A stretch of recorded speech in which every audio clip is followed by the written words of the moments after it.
Hola chicos, ¿qué tal? Espero que estén bien, vosotros e suas famílias, sim. Hoje nós vamos ver um pouquinho de gramática, a gente vai falar sobre um dos passados em espanhol, como é que eu expresso o passado em espanhol, e também vai depender da situação, tá?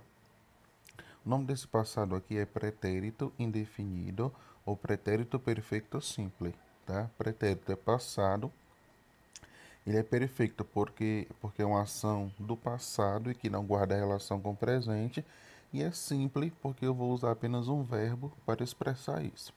Então diz o seguinte: En este tiempo se usa para expresar acontecimientos pasados e ações terminadas, sem relação com o presente. Tá vendo? Então, acontecimentos passados que não têm relação com o presente. A vezes se emplea acompanhado de expressões de tempo.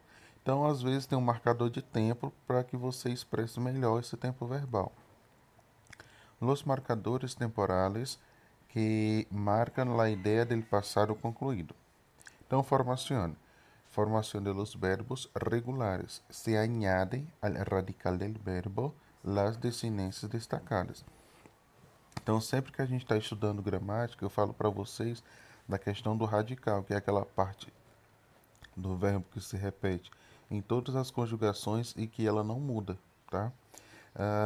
Então, você acrescenta, depois deste radical, uma desinência, então você vai aí ter o verbo no pretérito simples, tá? Pretérito perfeito simples. E isso vai valer para verbos regulares, né? Porque a gente viu também que a questão do radical ela vai valer somente para verbos regulares. Posteriormente, a gente vai ver os verbos irregulares. Vamos lá. Tenho aqui a tabelinha com os pronomes que vocês já conhecem. Eu, tu, ele, usted, nosotros, vosotros, ellos, ustedes, tá? E o verbo aqui, hablar, temer e partir. Então, o verbo hablar vai ficar: yo hablé, tú hablaste, él, usted habló. Nosotros hablamos, vosotros hablasteis, ellos, ustedes hablaram.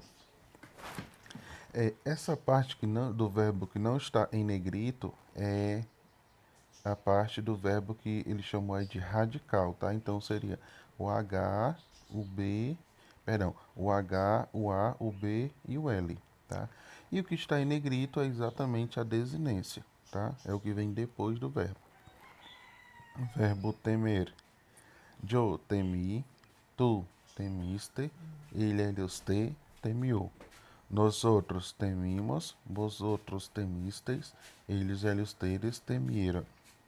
E o verbo partir vai ficar yo parti, tú partiste, ele, usted partió.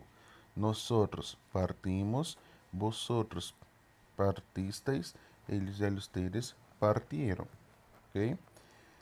E aqui do lado nós vamos ter, do lado esquerdo a gente vai ter os marcadores temporais, aquilo que eu falei que você vai usar para localizar no tempo passado quando foi que aconteceu aquilo. Então você pode usar ayer, que quer dizer ontem, anteayer, anteontem, anoche, ontem à noite, hace 10 anos, faz 10 anos, em 2014, 2015, 2004, la semana passada, en el año de, então você diz o ano, tá?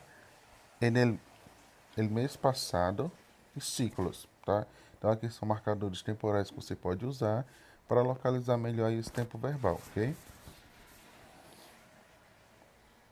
E aqui nós vamos ter os verbos irregulares, ou seja, que ele não vai seguir o radical desde o verbo no infinitivo. O que é o verbo no infinitivo? É quando ele termina em AR, ER ou IR. Então temos aqui: te apresentamos alguns verbos regulares em presente indefinido. O verbo ser e ir se conjugam da mesma forma, o verbo caber e o verbo dormir. Você percebe aqui que o verbo ser e o verbo ir, já na primeira pessoa você percebe que não tem mais nenhuma letra no seu radical. No verbo caber vai aparecer letras novas e o verbo dormir ele vai também aparecer de uma forma irregular. Então vai ficar yo fui, tú fuiste, ele, usted foi, nosotros fuimos, vosotros fuisteis, eles, ustedes fueron. O verbo caber, yo cupe, tú cupiste, ele, usted cupo. Nosotros cupimos, vosotros cupisteis, eles, ustedes cupieron. E o verbo dormir, nós temos yo dormi, tú dormiste, ele, usted dormiu. Nosotros dormimos, vosotros dormisteis, eles, ustedes dormiram, tá? Então é só questão de dar uma olhada aí no livro de vocês, faça a atividade proposta. Qualquer dúvida é só perguntar. Um grande abraço e hasta la vista.